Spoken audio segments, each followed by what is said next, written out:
Hi ಎಲ್ಲ ನಮಸ್ಕಾರ, ನಾನು ನಿಮ್ಮ ಹೆಣ್ ಟ್ರಾವೆಲರ್. ಇವತ್ತು ನಿಮ್ಮನ್ನ ಹಾಸನಾಂಬೆ ದರ್ಶನಕ್ಕೆ ಕರ್ಕೊಂಡು ಹೋಗ್ತಾ ಇದ್ದೀನಿ.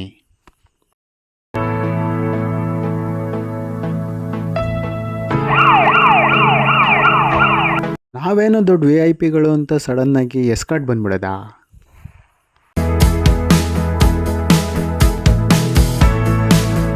ಅಂತೂ ಇಂತೂ ನಾವು ತಲುಪಿದ್ದು ಹಾಸನಕ್ಕೆ.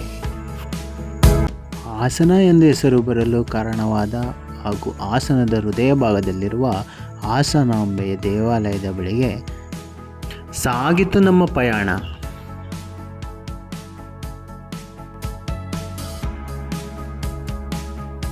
ಬೇಗ ದೇವಿಯ ಕಣ್ತೊಪ್ಪಿಕೊಳ್ಳುವ ಪ್ರಯತ್ನದಲ್ಲಿ ನಾವು ಹೋಗಿದ ದಾರಿಯೇ 300 ರೂಪಾಯಿಗಳ ಟಿಕೆಟ್ ಕೌಂಟರ ಬಳಿಗೆ.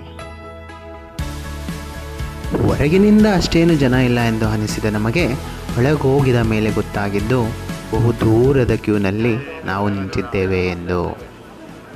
ಇನ್ನೇನು ಅರ್ಧ ಗಂಟೆಯಲ್ಲಿ ನಮ್ಮ ದರ್ಶನ ಆಗುತ್ತದೆ ಎನ್ನುವಾಗಲೇ ಅನಿಸಿದ್ದು ಸಮಯ 2 ಗಂಟೆ ದೇವಿಯ ದರ್ಶನಕ್ಕೆ ಬ್ರೇಕ್ ಎಂದು. 1.5 ಗಂಟೆಗಳ ಕಾಯುವಿಕೆಯಲ್ಲಿ ನನ್ನ ಸ್ನೇಹಿತನೊಂದಿಗೆ ಸಂಭಾಷಣೆ ಹೇಗಿತ್ತು ನೋಡೋಣ ಬನ್ನಿ. ನಮಸ್ತೆ. ನಿಮ್ಮ ಹೆಸರು? ನಮ್ಮ ಹೆಸರು ಸೋಮಶೇಖರ್ ಅಂತ. ನಾವು ಕುಣಿಗಲಿಂದ ಬಂದಿದ್ದೀವಿ, ತುಮಕೂರು ಜಿಲ್ಲೆ ಕುಣಿಗಲಿಂದ ಬಂದಿದ್ದೀವಿ ಸರ್. ಯಾಕೆ ಹಿಂಗೆ ಕುಂತ್ಕೊಬಿಟ್ಟಿದ್ದೀರಾ ಮೇಲೆ? ಸರ್ ಹಾಸನಾಂಬೆ ದರ್ಶನಕ್ಕೆ ಬಂದಿದ್ದು. ಏನಿಲ್ಲ, ಜಾಸ್ತಿ ಸಮಯ ಏನು ತೊಗೊಂಡಿಲ್ಲ, ಒಂದು ಅರ್ಧ ಗಂಟೆ ಆಯಿತು, ಮೂವ್ ಆಯಿತು. ನಾವು ಪೂಜೆ ಟೈಮಿಗೆ ಬಂದುಬಿಟ್ಟಿದ್ದೀವಿ. ಆ ಕಾರಣದಿಂದ ಪೂಜೆಗೆ 1 ಅವರ್ ಸ್ಟಾಪ್ ಮಾಡಿದಾರಂತೆ. ಹಂಗಾಗಿ ಚಕ್ಲಿ ಕೊಡಬೇಡ ತಿನ್ಕೊಂಡು ಹಿಂಗೆ ಕುತ್ಕೊಂಡ ಸರ್. ಏನು ಧರ್ಮ ದರ್ಶನ ಸರ್ ಇದು? ಇಲ್ಲ ಸರ್, ಇಲ್ಲ ಟಿಕೆಟ್ ಎಂಟ್ರಿ ಎಷ್ಟು ಸರ್? 300 ರೂಪಾಯಿ ಟಿಕೆಟ್ ಸರ್. ಬರೀ 30 ನಿಮಿಷಕ್ಕೆ ಆಗೋಯ್ತದೆ. ಮತ್ತೆ ದರ್ಶನ ಮಾಡ್ಕೊಂಡು ಏನು ಬೇಡ್ಕೋಬೇಕು ಅಂತಿದ್ದೀರಾ? ಏನಿಲ್ಲ ಸರ್, ಕರ್ನಾಟಕದ ಎಲ್ಲ ಜನರಿಗೂ ದೇವ್ರು ಒಳ್ಳೇದು ಮಾಡಲಿ, ಕರೆಕ್ಟಾಗಿ ಮಳೆ ಬೆಳೆ ಆಗಲಿ ಅಂತ ಕೇಳ್ಕೊತೀವಿ ಸರ್, ಅಷ್ಟೇ ಸರ್. ದೇವಿಯ ನೋಡುವ ಹಸುವಿನಲ್ಲಿ ಈ ಸಮಯ ಸಾಗಿದ್ದು ಗೊತ್ತೇ ಆಗಲಿಲ್ಲ. ಇದರ ನಡುವೆ ನಡೆದಿದ್ದು ಗರ್ಭಗುಡಿಯೊಳಗೆ ನಮ್ಮ ಪ್ರವೇಶ.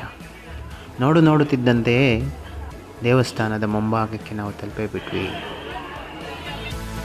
ಹಾರದ ದೀಪ ಬಾಡದ ಹೂವು ನೋಡಿ ಅನಿಸುವುದು ಇದೆಂತಹ ಮಾಯೆ.